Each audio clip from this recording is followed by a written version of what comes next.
नमस्कार, मैं आश्रुति वोहरा और आप देख रहे हैं नेक्स्ट 9 न्यूज। आपका बहुत बहुत स्वागत है हमारे इस खास प्रोग्राम सियासी सच में। बात करने जा रहे हैं आज उत्तर प्रदेश की उस सीट जहां ब्राह्मण और मुस्लिम वोटों का ऐसा दबदबा है कि 2014 से एक ब्राह्मण ही उस सीट पर लगातार जीत हासिल करता आ रहा है। जी हाँ, साल 2014 से उत्तर प्रदेश की डुमरियागंज सीट की, जिसके बारे में आज हम बात करने जा रहे हैं, 2014 से ये सीट भारतीय जनता पार्टी का गढ़ बनी हुई है। हिंदुत्व और ब्राह्मणवाद, ये दो ऐसे मुद्दे हैं जो यहाँ पर सबसे ज्यादा उठते हैं, और वहीं साथ साथ जो मुद्दा उठता है वो उठता है मुस्लिम वोट बैंक का। जी हाँ, डुमरियागंज एक ऐसी सीट है जहां पर ब्राह्मण और मुस्लिम वोटों का एक साथ एकत्रित होकर उसी प्रकार से कहीं ना कहीं प्रत्याशियों को भी यहाँ से चुनावी मैदान में उतारा जाता है। पहले आपको प्रत्याशी बता देते हैं। साल 2024 यानी अभी के लोकसभा चुनाव में 25 मई को जब इस सीट पर वोटिंग होनी है तो आखिर कौन कौन यहाँ से प्रत्याशी है। भारतीय जनता पार्टी की बात करें तो यहाँ से प्रत्याशी जगदम्बिका पाल।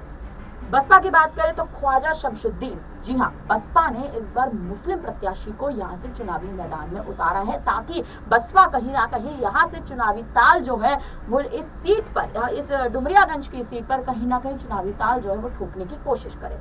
सपा ने उतारा है भीष्म शंकर तिवारी, ब्राह्मण। तो अगर आप देखें, अगर एक तरह से समीकरण समझने की कोशिश करें तो साल 2014 से अगर इस सीट पर कहीं ना कहीं ब्राह्मण प्रत्याशी का एक दबदबा अगर बना हुआ तो उसके पीछे कारण है, क्योंकि कहीं ना कहीं यहाँ की जो जनता है, यहाँ के जो वोट्स हैं, यानी ब्राह्मण और मुस्लिम वोट जो हैं वो कहीं ना कहीं डुमरियागंज की सीट पर सबसे ज्यादा दबदबे में रहते हैं। इसी पूरे मुद्दे पर, इसी तमाम मुद्दे पर अब हम बात करेंगे। हमारे स्टूडियो में इस वक्त हमारे साथ मौजूद है माही। आपका स्वागत है।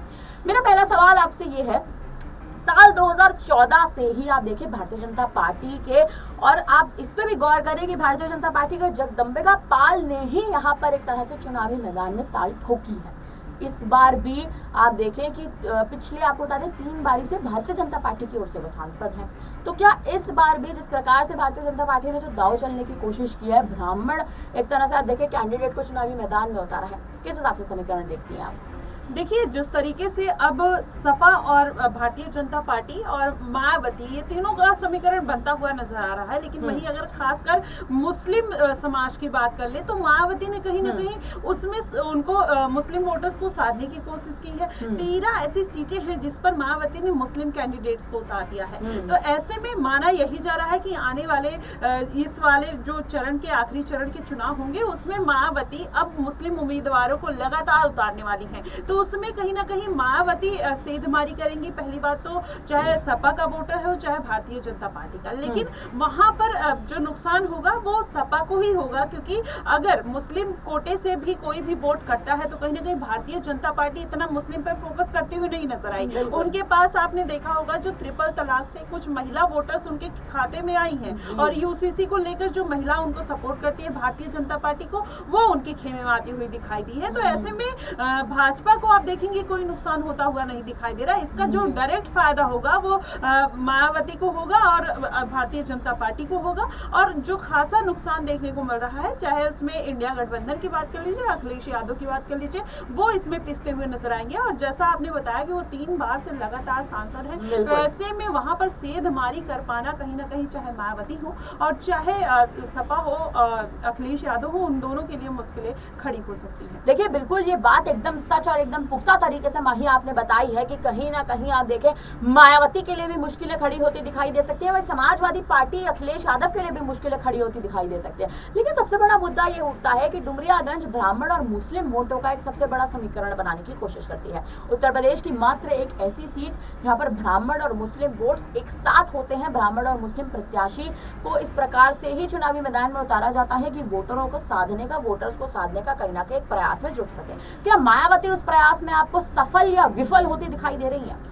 देखिए, सफल होना तो अब इस बार के चुनाव में मायावती थोड़ा लेट कर चुकी हैं श्रुति। अगर आप देखेंगे पूरा, कहीं ना कहीं उन्होंने चुन कर प्रत्याशी जरूर उतारे हैं, चाहे वो दलित वर्ग के हो चाहे मुस्लिम वर्ग के हो। लेकिन अगर आप देखेंगे कि अगर मायावती 2019 में जिस तरीके से अखिलेश यादव के साथ एक्टिव दिखाई दी, इस बार उन्होंने अकेले चुनाव लड़ने का जो फैसला किया है, कहीं ना कहीं उनके लिए घाटे का सौदा हो सकता है। क्योंकि अगर मायावती किसी गठबंधन के साथ रहती, जाहिर है कि अगर वो, जरूरी नहीं कि वो इंडिया गठबंधन के साथ रहती, वो एनडीए के साथ भी जा सकती थी या अन्य छोटे दलों को अपने साथ रख सकती थी, लेकिन मायावती ने पूरा 80 पे 80 सीटों पर अकेले मन बना लिया चलने का। तो ऐसे में खासा नुकसान मायावती को ही झेलना पड़ सकता है, क्योंकि उनके जो दमदार प्रत्याशी थे एक तौर पर भाजपा ने अपने खेमे में ले लिया। आप चाहे रितेश पांडे की बात कर लीजिए, चाहे आप मीरा कुमारी की बात कर लीजिए, वो तमाम तरीके की जो वहां पर बड़े बड़े उनके पार्टी में वो जी क्या मलिक नायर तो देखिए जिस तरीके से तमाम वहां पर पार्टी में बड़े बड़े नेता थे, मलूक नागर की बात कर लीजिए, वो भारतीय जनता पार्टी का रुख करते हुए नजर आए, कुछ सपा का रुख करते हुए नजर आए। तो ऐसे में बातें निकल कर यही आती है कि कहीं ना कहीं मायावती को एक बड़ा झटका इस बार के लोकसभा चुनाव में लग सकता है। वो 2019 का जो समीकरण उन्होंने बनाया था, 10 सीटों पर उन्होंने जीत दर्ज की थी, इस बार वो देखने को नहीं मिलेगा। देखिए हम यहाँ पर देखिए भारतीय जनता पार्टी भी एक तरह से कहें तो जिस प्रकार की चुनावी चाल कहीं ना कहीं भारतीय जनता पार्टी भी चलने की हम चलती हमें दिखाई दे रही है। बसपा भी कहीं ना कहीं आप देखें मुस्लिम वोटर को उतार कर जिस प्रकार से बसपा ने ख्वाजा शमशुद्दीन पे जिस प्रकार से आप देखें चुनावी दांव चला है और डुमरियागंज की सीट पर कहीं ना कहीं प्रत्याशी को उतारा है। अब कहीं ना कहीं जिस प्रकार से हम वहीं देखें समीकरण इस प्रकार से भी बदलता दिखाई दे सकता है कि सपा ने भी अपने प्रत्याशी को उतारा है। हालांकि आप देखें कि इससे पहले समाजवादी पार्टी ने जब भी अपने प्रत्याशी को इस सीट से उतारा है तब भी सपा को कभी भी यहाँ से जीत दर्ज नहीं हुई है। तो क्या आपको लगता है इस बार सपा के प्रत्याशी भीष्म शंकर तिवारी, जिनको इस बार समाजवादी पार्टी ने यहाँ से चुनावी मैदान में उतारा है, क्या इस बार समाजवादी पार्टी कोई ऐसा खेल करने की कोशिश करेगी, या फिर कहीं ना कहीं आप देखें ब्राह्मण और मुस्लिम वोटों की जब हम बात करते हैं तो क्या सपा सेंधमारी करती दिखाई दे सकती है? देखिए श्रुति, इसकी ना गुंजाइश बहुत कम नजर आ रही है। जिस तरीके से उन्होंने अपने उम्मीदवार भले उतारे हैं, लेकिन मायावती शमसुद्दीन को मैदान में उतार कर कहीं ना कहीं उन्होंने सपा का जो खेल है वो मुश्किल कर दिया है। अब ऐसे में अगर पूरा समीकरण देखेंगे तो इस बार अखिलेश यादव ने मुस्लिम कैंडिडेट्स को मैदान में बहुत रेयर जो है 1-2 सीटें दी हैं और उन्होंने मुस्लिम कैंडिडेट्स को नहीं उतारा है ज्यादातर, और जबकि उनका जो वोट बैंक है वो कोर मुस्लिम वोटर्स और यादव माने जाते हैं। और यादव की भी आप देखेंगे तो यादव को भी इस बार अखिलेश यादव ने कोई खासा जगह नहीं दी अपनी पार्टी में। तो ऐसे में उन्होंने अपने परिवार के लोगों को ही आगे बढ़ाने का काम किया है। तो ऐसे में चाहे यादव समुदाय हो, डुमरियागंज में आप देखेंगे कि वहां पर मुस्लिम समुदाय के साथ साथ दलित समुदाय के साथ साथ यादव समुदाय भी है। तो ऐसे में चाहे किसी भी सीट पर बात कर लीजिए, यादव समुदाय भी उनसे नाराज चल रहा है। ऐसे में मुस्लिम को भी वो कहीं ना कहीं दरकिनार करते हुए नजर आए। जब से वो पीडीएम का नारा पल्लवी पटेल लेके आई थी, तब से अखिलेश यादव ने कहीं ना कहीं वो पीडीएम के नारे की वजह से मुसलमानों से एकदम अलग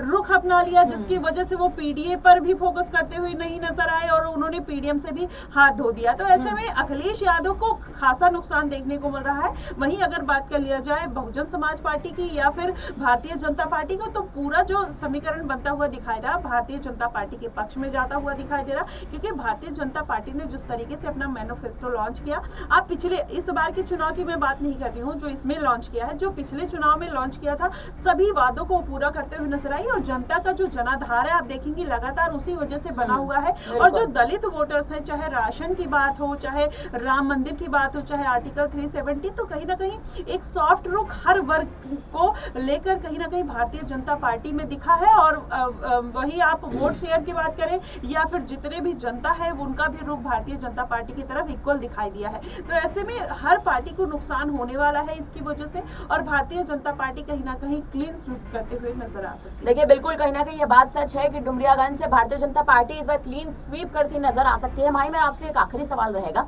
डुमरियागंज में हम वोटर्स की जब बात करते हैं तो यहाँ पर करीब 19,52,000 वोटर्स हैं। इन 19,52,000 में अगर आप थोड़ा सा और समीकरण पे जाएं तो करीब अगर आप देखें तो 8 से 10 लाख के करीब मान लीजिए 10 लाख मान लीजिए आप, बस बहुत ज्यादा ब्राह्मण वोट्स हैं। बचे 10 लाख में मुस्लिम, दलित वर्ग, ये तमाम वो वोटिंग सेक्शन है या तमाम वो वोटिंग वर्ग हैं जो इस पूरे 19 लाख के आंकड़ों में, इस पूरे 19 लाख के समीकरण में आते हैं। भारतीय जनता पार्टी आपको क्या लगता है कि किस हिसाब से यहाँ से इस बार चुनावी ताल ठोकने की, जिस प्रकार से उन्होंने अपने प्रत्याशी को जिस प्रकार से चुनावी मैदान में उतारा है। देखिए 3 बारी से सांसद है। आपको ये भी बता दें कि पहले कांग्रेस में थे, लेकिन फिर उसके बाद भारतीय जनता पार्टी में 2014 में शामिल हुए, उसके बाद से 2014, 2019 और अब 2024 तीसरी बारी जगदम्बिका जो इस बार भारतीय जनता पार्टी जो प्रत्याशी उतरे हैं वो कहीं ना कहीं तीसरी बारी सांसदीय पद के लिए लड़ रहे हैं। तो क्या आपको लगता है कि भारतीय जनता पार्टी का रास्ता इस बार जो है वो डुमरियागंज में साफ दिखाई दे रहा है? जी बिल्कुल, इसमें देखिए कोई दो राय नहीं है। आपने जिस तरीके से 10 लाख वोटर्स का जिक्र किया, मैंने आपको बताया कि मायावती का जो एक वोटर बैंक था वो कहीं ना कहीं ब्राह्मण माना जाता था, दलित माना जाता था, और उसमें अगर आप इधर देखेंगी तो कुछ हद तक मुस्लिम वोटर्स भी मायावती के खेमे में आते थे। वहीं अखिलेश यादव मुस्लिम पे ज्यादा दबदबा और उनका यादव वोट बैंक था। लेकिन भारतीय जनता पार्टी ने जिस तरीके से अपनी योजनाओं को लॉन्च किया, जिस तरीके से अपना मैनिफेस्टो किया, जिस तरीके से अपना एजेंडा चलाते आई, इन्होंने सभी वर्गों को समेट लिया। आप देखेंगे कि जैसे राशन योजना है, उनकी राशन सबको बांट रहे हैं, तो ऐसे में हर वर्ग कहीं ना कहीं जो गरीब है, जो वाकई में जिनको जरूरत थी, जिनको खाने को नहीं मिल रहा था, तो कहीं ना कहीं भारतीय जनता पार्टी को उस वजह से सपोर्ट करते, क्योंकि आप देखेंगे 5 साल से कंटिन्यू राशन मिलना, और कहीं ना कहीं गरीब एक डुमरियागंज आप देखेंगे कि बहुत ज्यादा विकसित एरिया नहीं है, तो ऐसे में माना यही जाता है कि जो उनका रुझान है